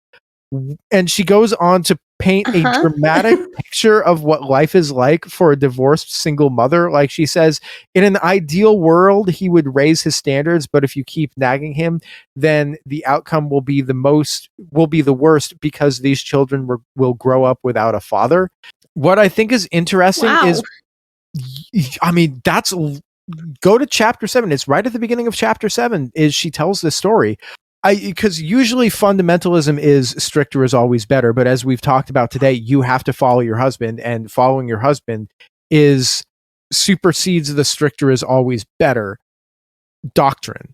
But I was wondering if this possibly goes contrary to the flirt and convert / flirty fishing play that you can. No, flirt and convert is for people who are not your husband. Okay, so you can flirt with somebody and get them in, and then you get married to them, but then they could say, actually, no, we're not this fundy. Right. That's kind of the in the fundamentalist way of thinking, that's the kind of the danger of it.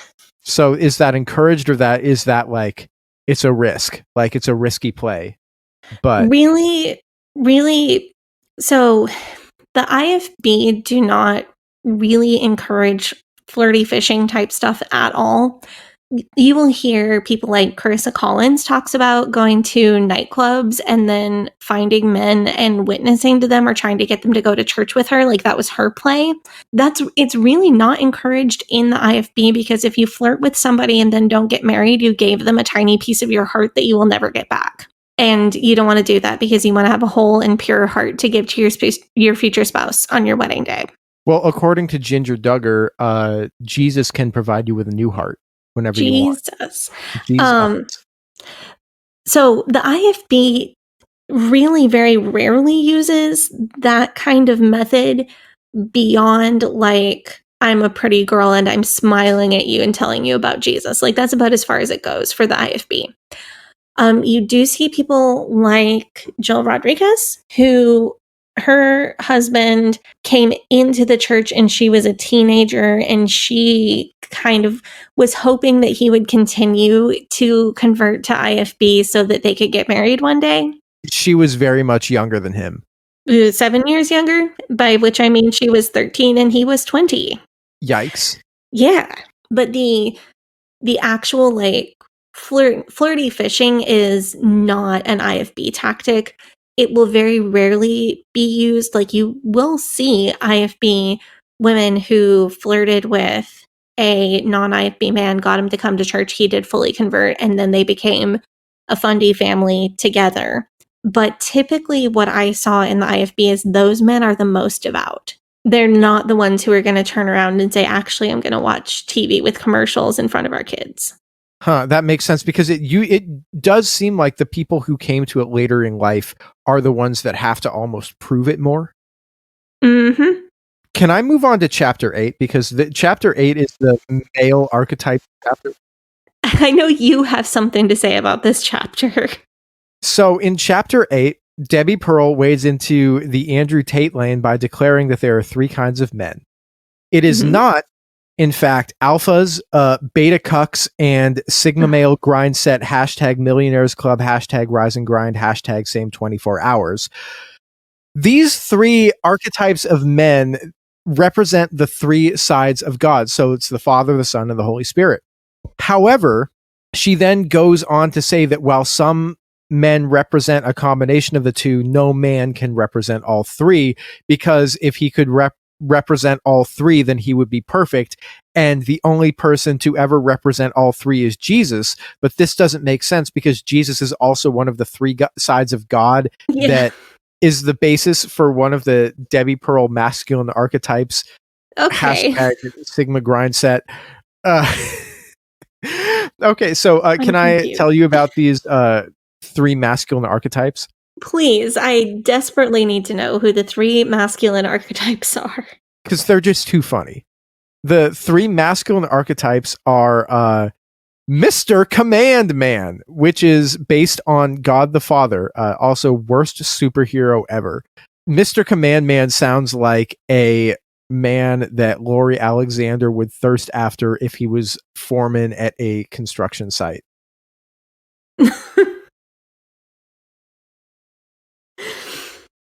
Okay. There's Mr. Visionary, who is based on the Holy Spirit, aka Kanye West. No, I'm joking. No. He is a visionary. He is a genius. He is the greatest man of all time. And then there is Mr. Steady, who is based on Jesus, because Jesus is there all the time. So Mr. Steady is based on Jesus. But you can't be Mr. Command Man, Mr. Visionary, and Mr. Steady, which is... You can't be all... Okay. Yeah, in the teen girl book that I referenced earlier, Preparing to Be a Helpmeet, there's kind of a personality test thing where you read about what kind of girl you are. And I think there are archetypes for women as well. And you were asked, which of these 3 types of men do you think you could serve best? I would like to do a test of these at some point. I want to find out, just so that What? like if we could do like bonus content, if we could get our hands on this survey. Well, what that. I can find a copy of that. What kind of man do you think Jonathan is? I think that Jonathan he's not a Mr. Command Man. No. I'm kind of torn between visionary and steady. I would say he's probably more Mr. Visionary than Mr. Yeah, because he is like the provider, like he's very emotionally kind of a steady, stay the line kind of guy. But as far as like if one of us makes a grand plan and then the other one has to make the plan happen, he's the one making the plan. I'm the one doing the fine-tuning organizational details. So Sadie, which one do you think I am? Am I Mr. Command Man? Am I a Mr. Visionary, or am I Mr. Steady? Oh, you're 100% Mr. Visionary. Oh, hell yeah. Yeah. That means that I'm the Holy Spirit, and you, if you get a conviction of something, then I'm the one who's telling you to do that. No matter what that conviction is, that's me, Mr. Visionary. Yeah, but dude, that sounds like you, because somebody has a bad idea and you're like, yeah, man, go for it. I'm the little devil on your shoulder saying, you are consistently that, yes. You should enter that hot dog eating contest. That's a great idea. Yeah, get that tattoo. Absolutely. I mean, if you text me like cat adoption pictures, I'm like, you should get that cat. You should get all of these cats. Honestly, they're all really cute. Like, okay, so that is exactly. So yesterday, I was texting Gavi. You were literally multiple cat adoption profiles, and he very literally is like, "Yes, get all the cats, get 12 cats." Anyways, more snarkable details on page 143. Debi Pearl reveals that their church has an outhouse instead of a bathroom, which, and then proceeds to explain what an outhouse is, quote, for you city girls. Does anybody really not know what an outhouse is? I don't know. This contributes to my thought that Debi Pearl just clearly has no life experience outside of her bubble. And for as much as I think Christian fundamentalists and people in this evangelical Christian realm tend to speak poorly about people such as myself who have lived in major metropolitan areas on the coast for my entire life and say that I don't understand their way, or people like me don't understand their way of life and don't get them. It's very clear that she has never actually spent any time outside of her bubble. And she's like, you guys are the weird ones for not going outside your bubble, when she won't go outside hers either. So that just kind of felt weird to me, that it was just a weird disconnect. Like, oh, if you're from the city, you clearly don't know what an outhouse is. Right. Well, because they like to frame all city people as kind of useless and wimpy and weak. And we all know I'm all about the practical life skills. And I've lived in Portland for, what's it been now, 7 years? Yeah.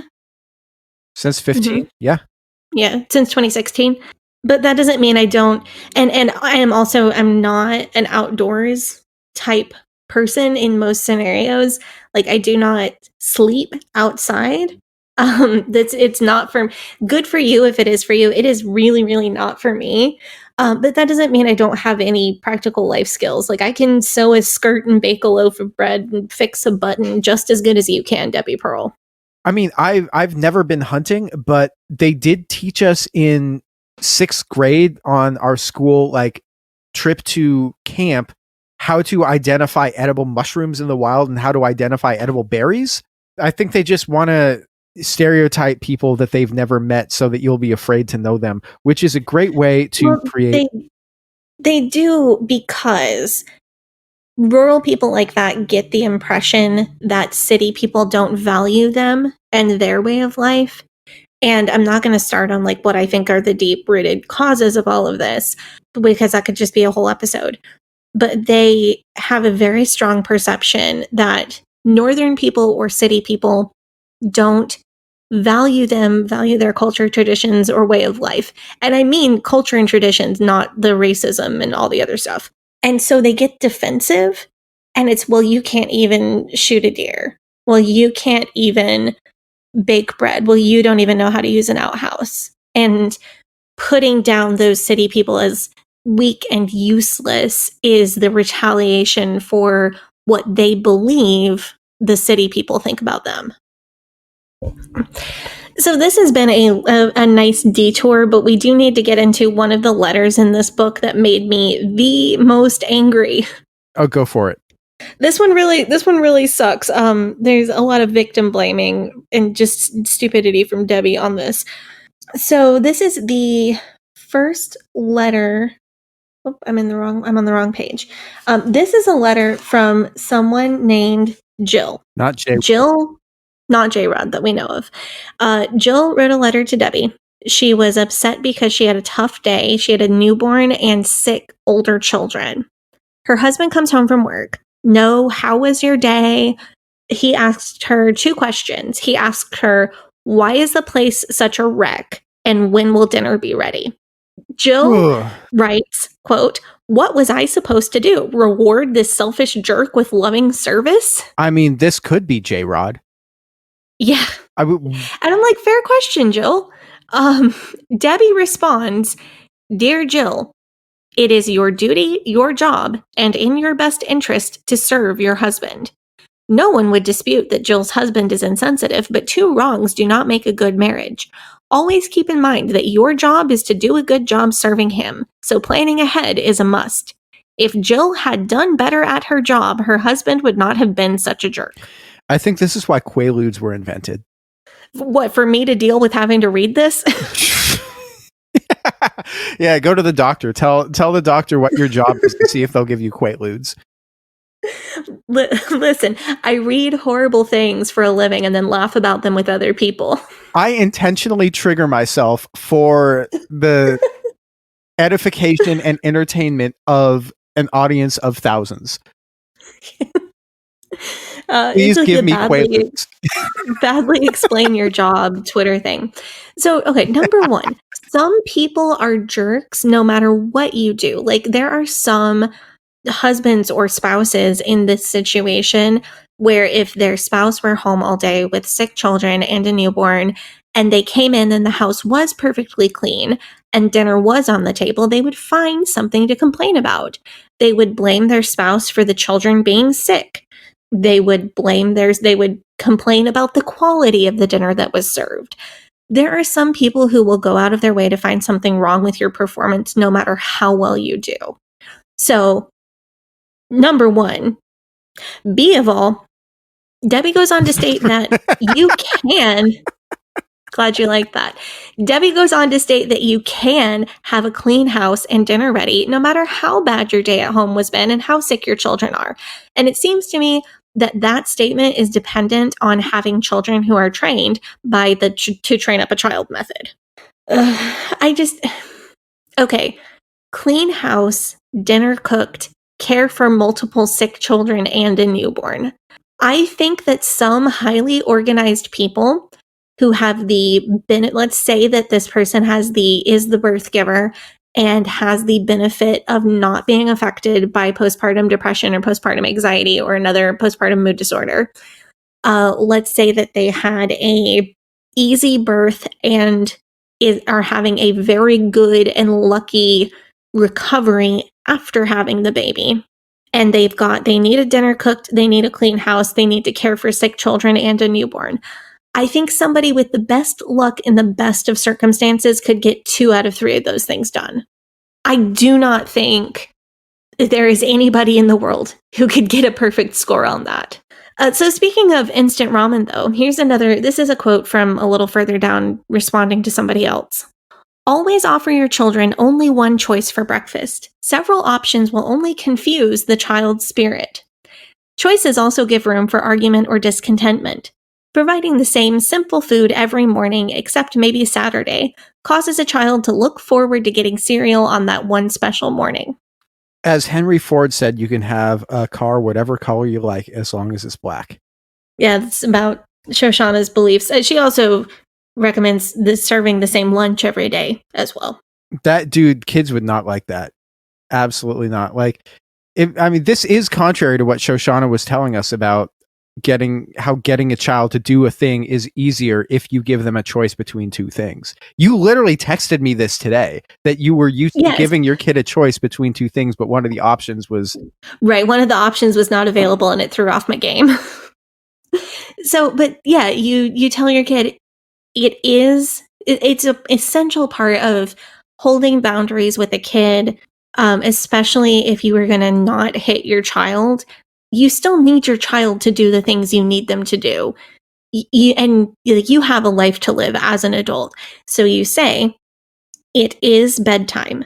That's the boundary. The boundary is that it is bedtime. Now, the choice is, would you like to walk up the stairs or would you like mom to carry you?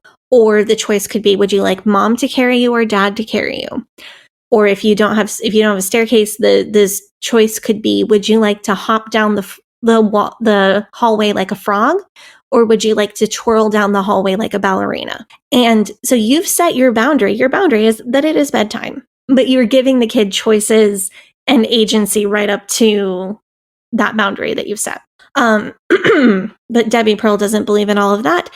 She also suggests that you not only serve them the same breakfast every day, but also the same lunch on paper plates or napkins, because that keeps the cleaning work down. So then you don't have as much to clean to keep the house clean for the man.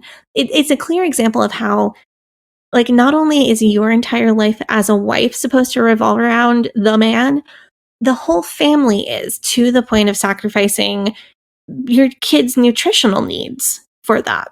Well, psychology was clearly invented. I'm not going to say that because that doesn't. But I mean, the paper plates is the wild thing to me. I had a roommate in college who used styrofoam plates instead of like having actual flatware, and I was perturbed by it. It's a totally valid mental health tool. Like, I know people who have executive functioning problems, and really, like, dishes and kitchen is one thing they really struggle with. So they use paper plates on purpose. I think there's a lot of valid reasons to do it, but just so your house can be perfect for your husband is not my favorite. Yeah, There's a letter we're probably not fully going to get to later in the book where a woman writes in that she needs 4 hours a week for meditation and self-actualization. But she's having trouble getting in her hours because of her 5 children. Debi rips her a new one. Debi says, quote, "Your seeking of self-actualization in the name of spirituality is a mixture of foolish psychology and emotional insecurity. You were part of a trend sweeping through church women's circles, a pursuit of intimacy and deep feelings apart from your husband. Don't feel any feelings if your husband's not there, folks. This inner self-stimulation is what my husband calls spiritual masturbation. It has nothing to do with the God of the Bible. God does not call women to be mountaintop gurus." Wow. So that it does illuminate what Debi thinks about psychology and meditation, but also she literally told this woman, don't have deep feelings unless your husband is there to hear them and he's in the right mood and you fed him and had sex with him and taken care of the home and your children. And you know what? It just might be better not to have any feelings of your own at all. Just let your husband do all the thinking and the feeling. And by the way, emotional intimacy with yourself is cheating on your husband. Yeah, speaking of sex, I think we need to talk about Micah's letter. There's one from Micah in chapter 16, and then there's one from James G in chapter 19. And I think we need to put those side by side and take a look.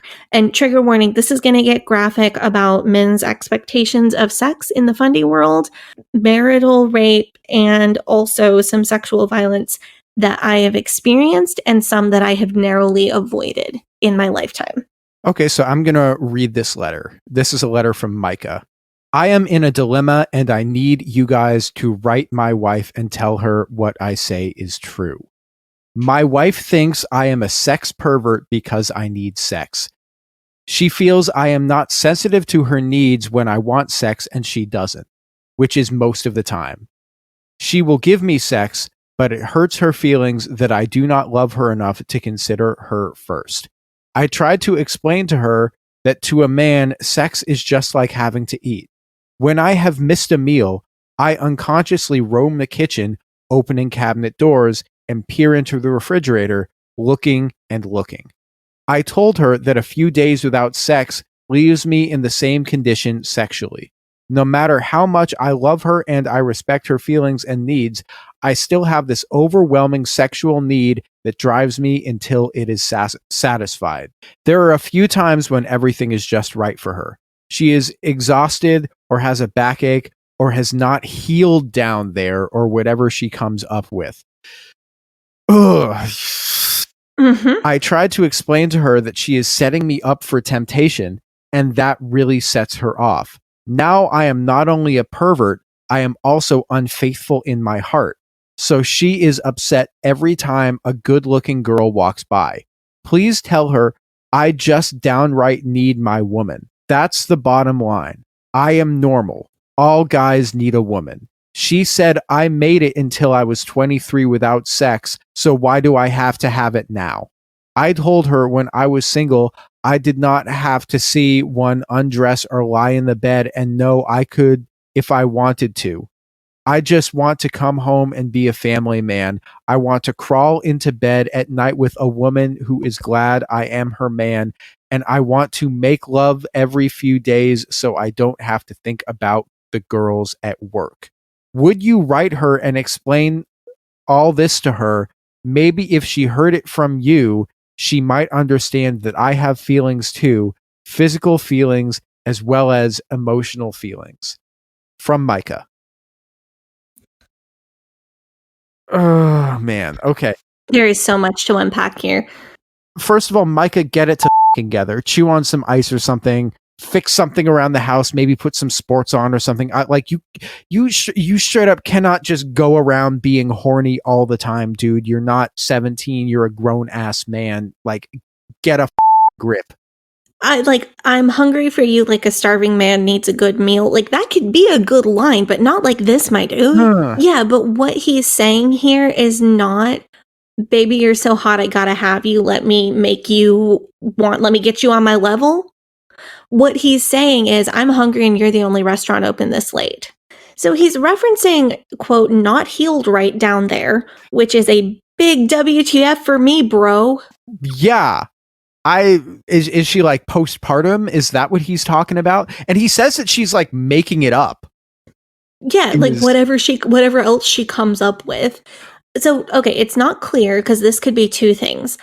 It could be like she had a baby and she does not feel like she's healed enough, or does not feel like it's been a while, but she doesn't feel like she healed correctly, which is an issue for a doctor. Take your wife to a pelvic floor therapist. Or she could also be referencing, like, maybe the last time that they did have sex, she had a tear or some irritation. This is definitely something that can happen. Some people are more vulnerable to it than others, but especially if you think about a man who does not care about his partner's pleasure, that could hypothetically make that sort of thing way more likely. I mean, there's also a such thing as overdoing it. I know a lot of people think that like anything worth doing is worth overdoing. That's not the case. Right. And so it could be that he is too rough and hurting her, or it could be that she had a baby. And either way, it's his own damn fault. And he can just like maybe respect his partner's bodily autonomy and respect their body. Like your partner's body is the vehicle that their soul lives in. And that's the part that you're supposed to be in love with. Like, come on, have some basic respect. This dude has no... Like, it was that line, and it was the line about, so I don't have to think about the girls at work, that really revealed, I think, what kind of man Micah is. Somehow I think that if he was getting it 5 times a day, then he would still be thinking about the girls at work. Michael and Debi Pearl's reason for printing this is to say, hey ladies, You need to give it to your man whenever he wants it. No excuses. This is the outcome if you don't. Don't we feel bad for this man? It's his wife's fault that he's like this. Instead of just recognizing this dude is a knuckle dragging, like, mouth breather. I don't know. This, like, he needs to get it together and just, man. Yeah, this letter is printed like, oh, this poor man, don't you see what his wife is doing to him? And it is printed, this quote is actually printed twice on this single page of the book. It's page 162 in my copy. This letter starts chapter 16 for anyone following along at home. God's ultimate goal is for you to meet your man's needs. Nothing about your needs. Nothing about anything. You don't have needs. You are serving God. I want to pair that though because we could go on an entire tangent about Micah's letter, but I think if we put it together with this other letter from chapter 19, it will give us like a more full picture. So the letter from chapter 19 is an unmarried man's perspective. This is from James G. Dear Mr. Pearl, I am a 24-year-old male and looking for a wife. It is not as easy as it seems to find a decent girl. I want one who not only says she is decent, but looks as though she is.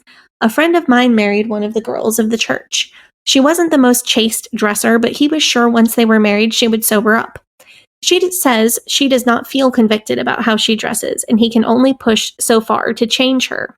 I avoid him since he married because I got aroused the whole time I was around them due to the way his wife dresses.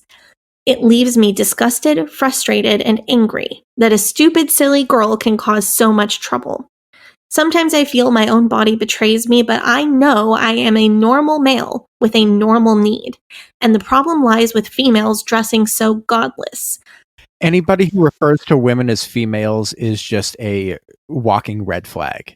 Yeah, but did you notice a phrase that was shared between James and Micah's letters right there? Which phrase? I am normal. I am normal. This is to be expected. My feelings are not only valid, but normal. This is how all men think. Back to James's letter. Talk about dishonoring a man. All the rest of the younger females in church dress as bad or worse. I had rather not get married than end up with a silly wife like her. Seeing Jacob embarrassed by his wife scares the rest of us unmarried men, because as much as we want to get married, we sure do not want to end up being dishonored as he has been. I want a girl who has not encouraged 1,000 other guys to commit sight adultery with her by how she dresses. I want a woman I can be proud to call my own little hidden treasure. How can a man ever trust a woman who, before she got married, let it all hang out for everyone to see? I guess the big question for me is, how do we single men find chaste girls to marry? Girls who are not interested in how sexy they can dress. Signed, James G. So sight adultery isn't a term that I had heard before. Oh, really? I would have thought that you had seen that one. I think personally, I prefer someone who has tempted at least 1,000 other people into sight adultery. But also wanted to say that all y'all ladies and AFABs and everybody else who don't prefer to commit sight adultery with anyone are beautiful and valid too. I've heard terms like broke purity in my mind and that. Mm-hmm. Committed adultery in your heart. Yeah. I just haven't heard sight adultery before. So Micah is referencing have to look at the girls at work and then put that side to side with James G. I got aroused the whole time I was around them due to the way his wife dresses. It leaves me disgusted, frustrated, and angry that a stupid, silly girl can cause so much trouble. I think we get a fuller picture of what these men have been taught to believe about themselves because both of these men in their letters repeat, I am normal, I am normal. These men believe, truly, that the women around them are fully in control of the men's bodies and reactions. They believe that being aroused by someone is almost akin to an assault. If you look at the way that James is writing about women, he clearly feels a sense of being violated by a woman, quote unquote, making him have sexual feelings. He has no normal, healthy, psychological or physical outlet when he is quote unquote made to feel these feelings. And he feels so frustrated that a woman can quote unquote make that happen that he resorts to name calling this poor girl. The grown woman, married woman, who is literally probably wearing a skirt just above her knees and a short sleeve t-shirt that maybe almost shows cleavage. This is such creepazoid behavior, though. This is the type that I encountered constantly on internet forums when I was doing research for a Manosphere deep dive that I did. It's, man.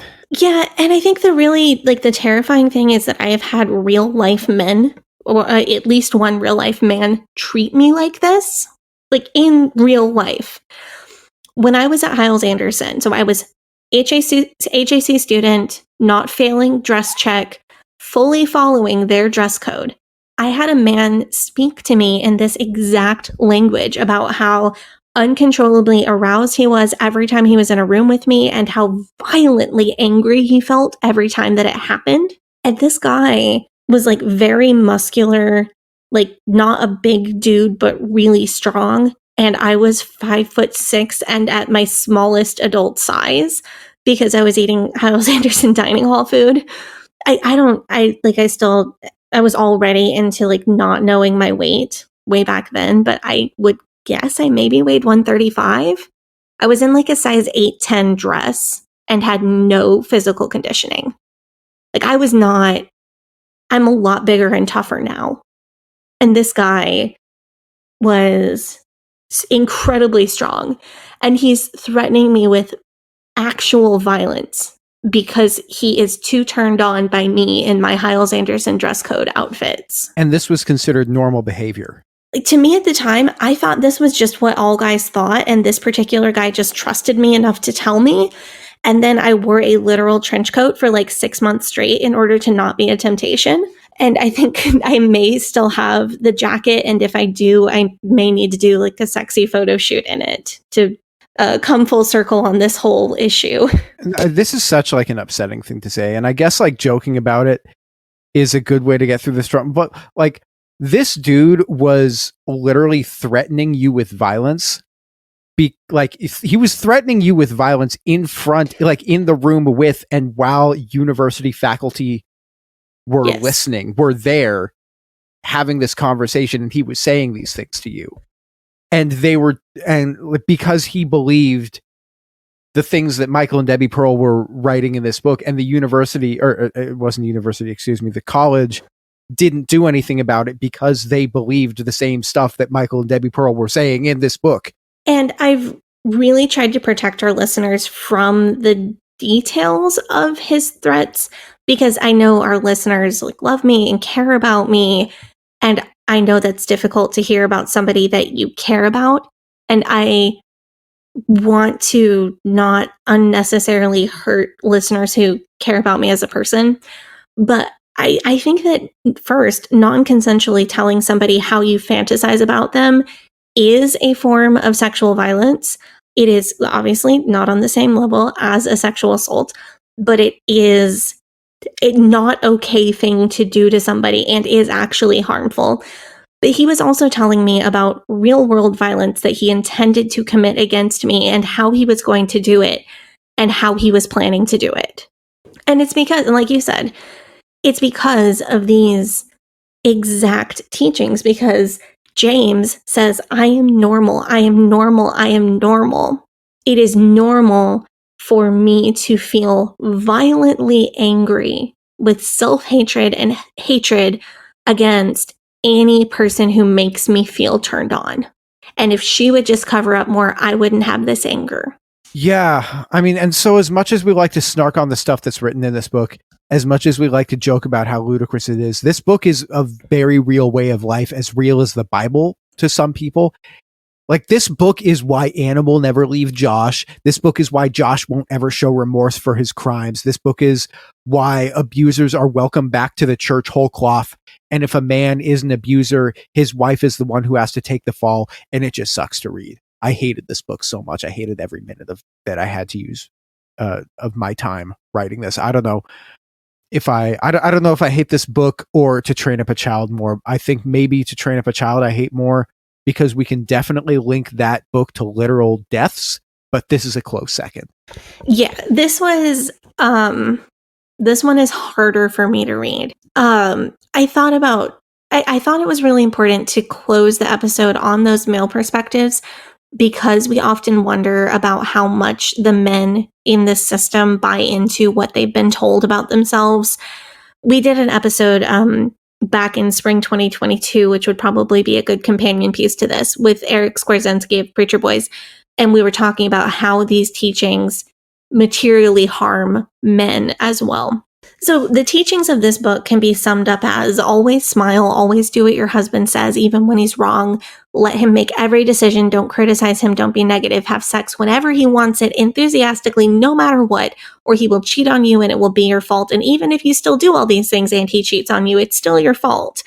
Take away every part of yourself that you possibly can and live as one flesh and become an extension of your husband. We could have dissected every page of this book and found a lot more material, but the book is kind of a spiral layout, which is similar to how To Train Up a Child is. They will introduce a topic and then expound on it, and then introduce another topic and then add to the first topic. So a lot of it can be repetitive. And what I wanted to do with this episode is not snark on every detail, but illustrate a few things. I think people who are not raised in this world would have a lot of trouble getting their heads around this, like how bad. We get the question meant and phrased in a truly respectful manner. How bad was it really? And it's not, many times the people asking that question are not meaning to invalidate. They are truly asking in good faith. They want to know, and they can't comprehend the things that we are telling them. People who were not raised in this can really miss how misogyny and Christian patriarchy and Christian fundamentalism truly works its way into every single part of life. And they just don't understand how fully the fundamentalists mean it when they say that women's only use is being wives and mothers. I don't blame people raised on the outside. And I think many times when people like that ask questions, they are coming from a full good faith perspective and just can't wrap their brains around it. But people who were raised in this sometimes don't understand how bad it was either. We're taught to self-gaslight in fundamentalism. And now that we're out, I think it can be a lasting effect of fundamentalism. Because I will say, sometimes I feel like a person, but sometimes I can't quite see myself as an entire person. And my brain wants to self-gaslight. Oh, you're just being dramatic. You're trying to be all woe is me. My life has been so tough. And I love having this reference material, because a book like this proves to me and to you, if you experience this as well, that we were dehumanized by these teachings, and that they did get deeply into our brains and influence our understanding of ourselves. I spent my formative years trying to make there be less of me so that I could fit into some man's life one day and become an extension of him. I read this book and I believed it. And maybe you did too. This book proves what we've been saying all along, speaking to other people like me who were raised in this and are now trying to deconstruct all of it. This book shows us that it really was that bad, and that now that I'm trying to make more of me and become more of myself as time goes on, when I get lost and I feel like I don't really know what I'm doing, and I feel like becoming myself is so overwhelming and difficult, going through this book shows me why that is so hard for me. And it made me feel really tough, honestly. I had a tough time reading a lot of the things in this book and talking about it, but as I got to the end of it, I think I came to an appreciation of how tough I am to have broken out of that, to be in the process of breaking out of that. And of course, that applies to all the rest of y'all too, who went through this with me and are now making more of yourself and becoming yourself. So congrats to me. I worked hard for this and I deserve it. But congrats to all the rest of you as well. And I hope that you all feel tough and strong and brave too at the end of this really difficult book. I was just thinking about what you were saying about people not knowing how bad it was. I mean, that was me when we first started the show. And it's important to have books like this because you get to see, yes, this is a real thing that's enforced. And one thing I keep reminding myself is that at the beginning of the book, the copy that I have was, or the version that I have, the ebook that I have is the 2010 publication. And in the 2010 version, it says how many copies were printed, and more than 350,000 copies of this book were printed and I assume distributed and sold to people. So that's a lot of people that this teaching got enforced onto. And it's important for like myself to remind myself of that. Okay, we got to wrap because Chuck is up, I think. So thank you guys for listening to this episode. Next week, we're going to start our Halloween content. Yay! Something that's actually, it might be traumatic because we're going to be it's a different kind of trauma, and that's the best you're going to get around here. Trauma. Yeah, we're going to be reviewing a Christian horror movie called A Thief in the Night. I'm excited for this. Sadie's excited for this. It should be fun. I have not seen this movie since I was fundy, so I'm actually pretty jazzed. We are letting you know in advance, A Thief in the Night is a Rapture movie. So all in-time stuff is going to be on the table for discussion next week on October 23rd. And I know there's a significant percentage of our listeners who just cannot do end times and Revelation stuff. So we are providing 2 Halloween episodes this year. One will be on the 23rd and one will be on the 30th for the streaming versions of those episodes. The second one will be a safer episode for people who cannot do end time stuff. It's still about hell though, so it's still about hell, but it's more investigative. It's more of a Paul Sand type episode, more like kind of clinical. So I really want to be a safe place for the Rapture trauma folks because I know that it runs deep. I really need y'all to hear me when I say that if you need to fully skip the episode, please do. I really support, I deal with a lot of my trauma by pushing myself and re-exposing myself to things that I know will trigger me and working through it. So that's totally valid. That's how I tend to handle things. But if that's not something you're ready to do, please take care of yourself. I don't want to hurt anybody's mental health as we have fun talking about this very, very Christian B movie. Do you remember it being a good movie or a bad movie? Oh no, it's not a good movie. It doesn't make a lot of sense. Okay, so I am excited to watch this. Maybe I will.